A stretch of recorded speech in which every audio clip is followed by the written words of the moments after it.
Hi guys, Bobby Gass here. I'm going to do the Vinyl Tag 2025, the official one, the Peter Green or Green's Vinyl something. I don't remember the channel name, but Peter's tag, right? And if I'm doing it, it now makes it official. There's jazz tags out there, punk tags out there, CD tags out there. I heard some guy was going to do a cassette tag. All kinds of tags out there nowadays, eh? Everybody jumping on the bandwagon. Oh well. I'm doing the official one, Peter Green's. Anyhow, here you go. First question. First question, best purchase of 2024, new or old? Well, I didn't buy a lot of records last year. I bought mostly auctions, and I went out a couple of times digging, and I went to a yard sale. And what I got, there was a choice, maybe a couple of dozen records, new records I picked up in 2024.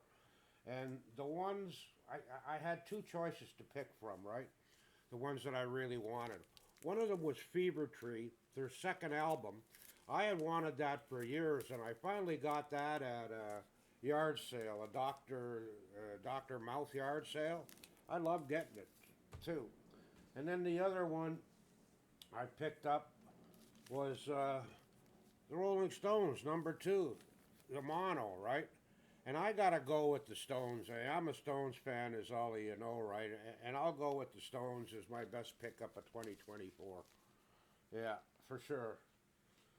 Now, question number two.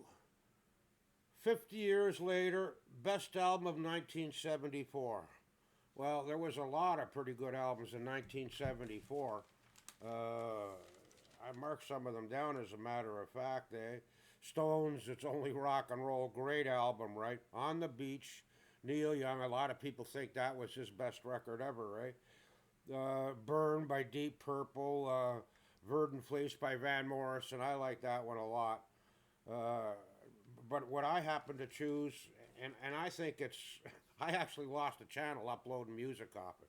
And this to me is by far the best album in 1974, and that's Supertramp by Crime of the Century by Supertramp. This is an original right here, and actually, you see this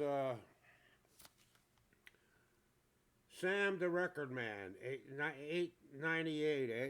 And this, where the hell is it?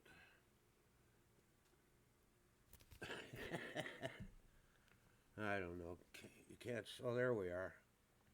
And the original record was Hunky Dory, David Bowie's, that was in this Sam the Record Man's sleeve here. Sam the Records Man, that was the biggest record store in Canada.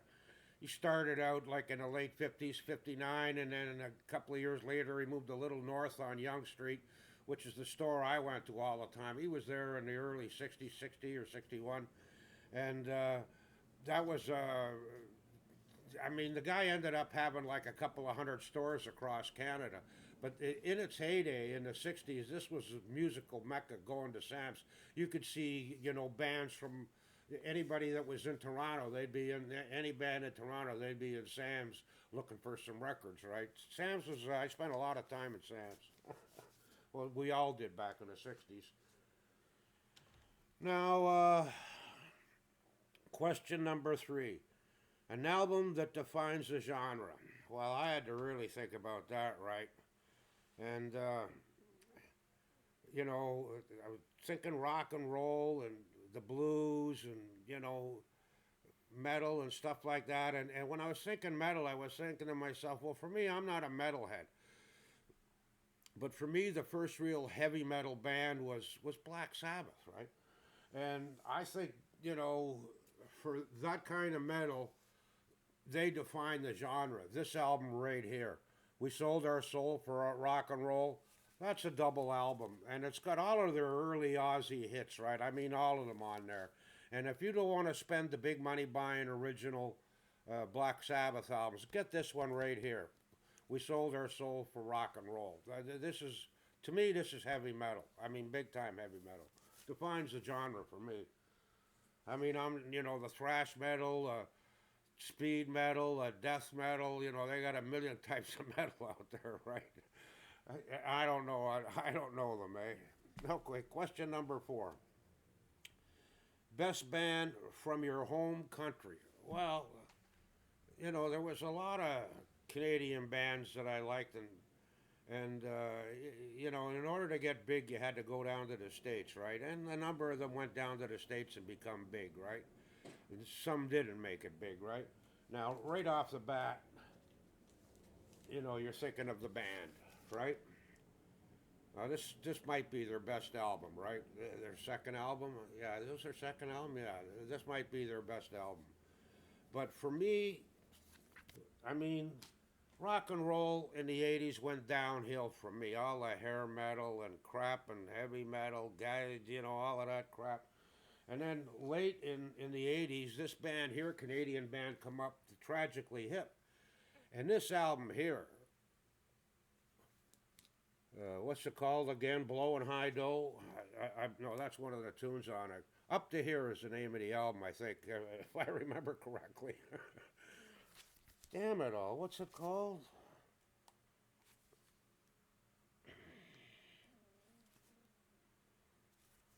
I'm pretty sure it's Up to Here.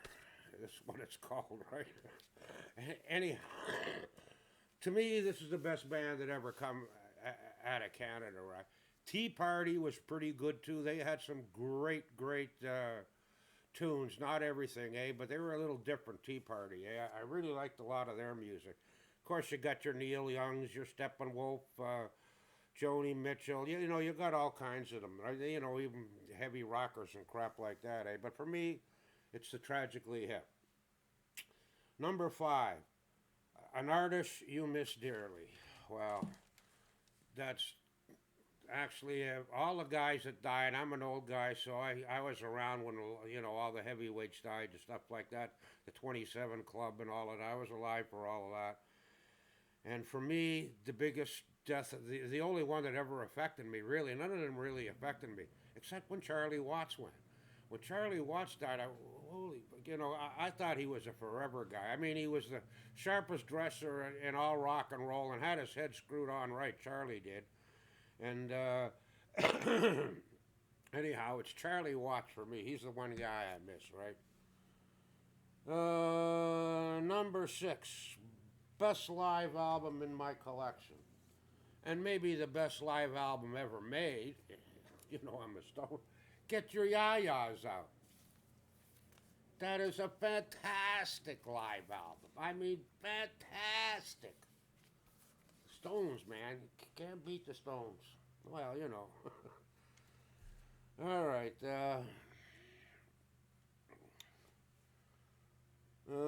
Best sounding drums on an album. Oh, wait a minute. Bet number 7. Your partner just dumped you, and what album do you put on? Number 7. Oh, well, I put on, you know, hurting music, crying music, and the best music for that is country music, right? And for me, it would be Luke the Drifter by Hank Williams. That's, you know, sitting on the kitchen table with an ashtray full of cigarettes and beer stains, you know, drinking beer, you know, and just crying your blues out. Hank Williams will do it for you. For me, anyhow. Number 8. Best sounding drums on an album. Well, for me, it's Mongo Santa Maria. And the name of the album is, if I can remember, Drums and Chants. Drums and Chants. It's a 1954 album. In the early 60s, us kids were, for some reason, our crowd was into Mongo Santa Maria, you know, bongos and drums, cadence. Also for drum stuff and all of that, I really like the Punjabi music, right? The rhythms. Except when the women are singing.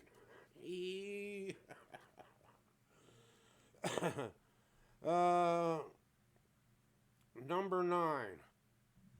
Fun artist that is meant for 2 or more bands. Oh, favorite artist that is a member of 2 or more bands. Number 9. Well, let's go with James Cotton. First, he was in the Wolves band in the early 50s, and then I think it was 54, maybe 56. He went with Muddy and played with Muddy for a long, long, long time. I don't know, 6, 8 years, something like that. Number 10, Beatles or Stones? Don't be ridiculous. The Stones, without question, the Stones. Uh, number 11, you found a bag of weed. Yeah, you found a bag. That's happened to me before. One time I actually found a little plastic bag of this white powder.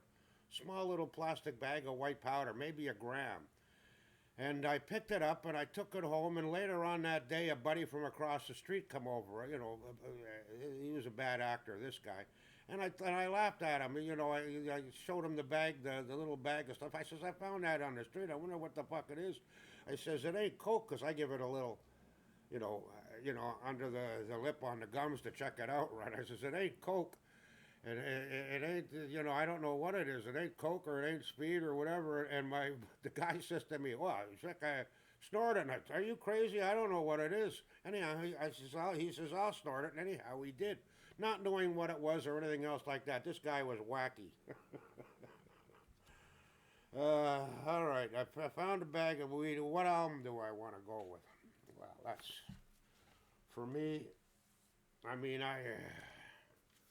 it's Electric Ladyland. Jimi Hendrix.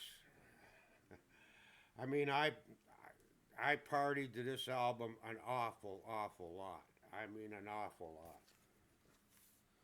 My damn brother, when we had this thing back in, I don't know, might have been 69. I didn't have it that long, actually, but all of a sudden my album was missing from the pile of albums.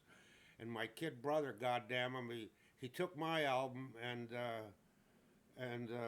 traded it for, I thought it was for Astro Weeks. So we were talking about it the other day, and he said, no, it was the first album on Bang Records. What was it called? It had TB Sheets on it anyhow, right? And that's, I mean, TB Sheets is a great song. Probably Van's best song ever, my favorite anyhow. And he traded it just for that one particular song. But I got this back eventually, right? Now, question number 12. An album from the 1980s I still listen to. Well, this album ain't from the 80s, but I got all the rest of them. But I just wanted to show you, that's the first album I got into in the Talking Heads. And I still listen to the Talking Heads music, right? What are they? Remain in Light, Speaking in Tongues, Little Creatures, True Stories, and Naked, right? I got all those albums and I still listen to them. But this record here, this is what started me off. And the reason it started me off, in 1977, in pretty near every strip club in Toronto, the peelers, the pole dancers were dancing to Take Me to the River. Pretty near every strip club in Toronto, one or two times you'd hear the song on different girls, right? Yeah, the Talking Heads.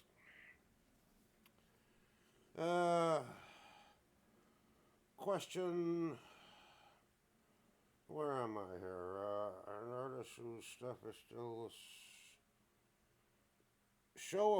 number 14, show a favorite record label. Well, my favorite record label is Chess. Now, this is a newer label on it. There, and I'll show you the other couple of colors.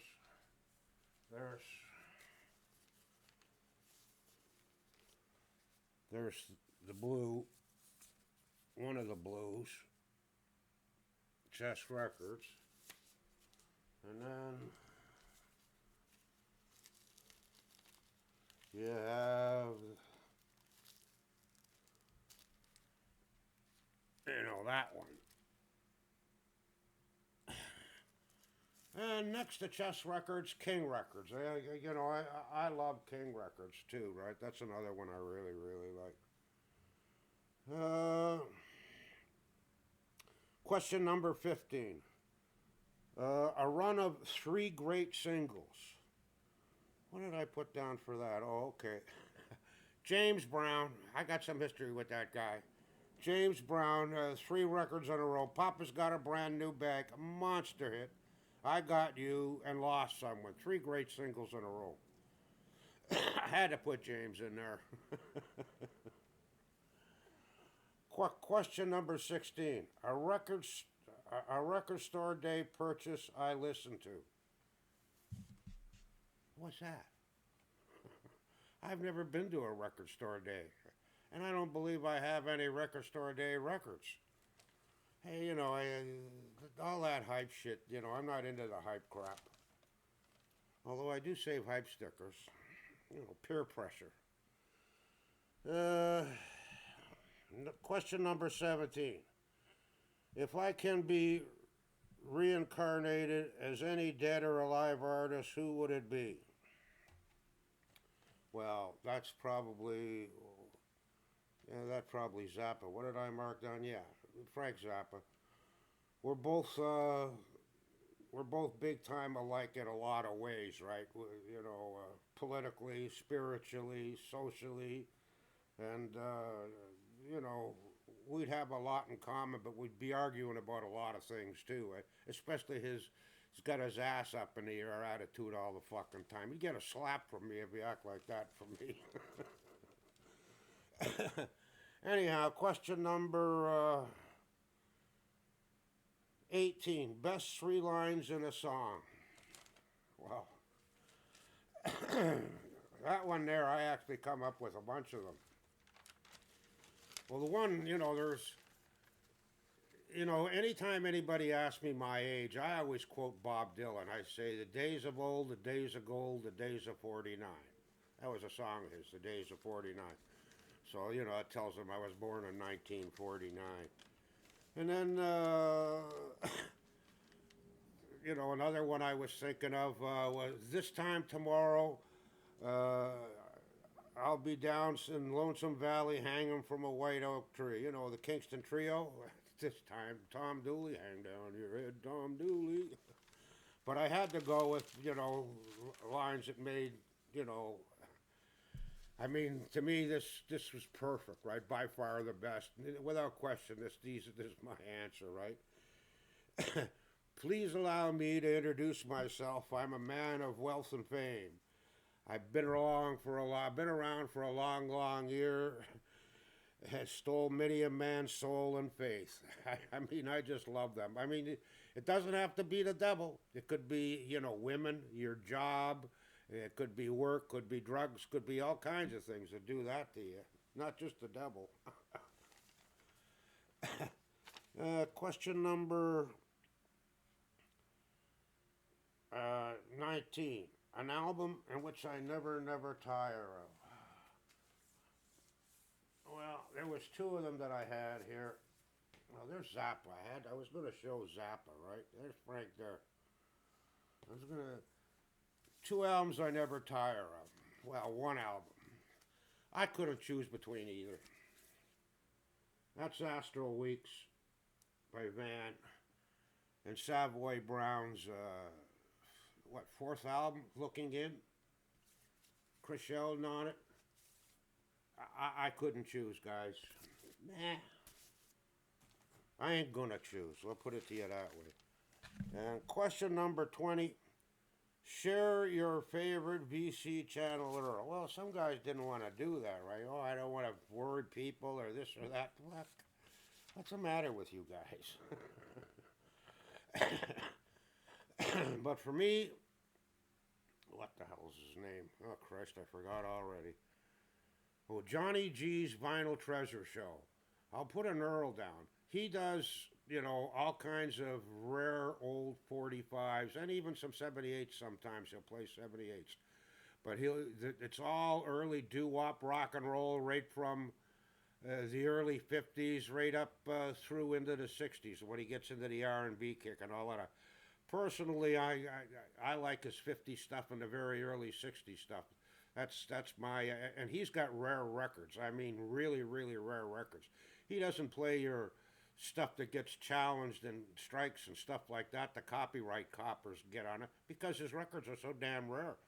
And I asked him one time. Well, he's got over 100,000 45s. I think it's 200,000, but over 200,000. But I remember one time asking him because he's got a lot of rare records. I asked him what's the most he ever paid for a 45, and he wouldn't tell me the exact figure, but he says I've paid five figures. Five figures. That's 10 grand or more. Whoa, for a 45. Anyhow, I'll put down a neuro for you. Anyhow, that's my tag for 2525. The official tag, the Peter Green official tag.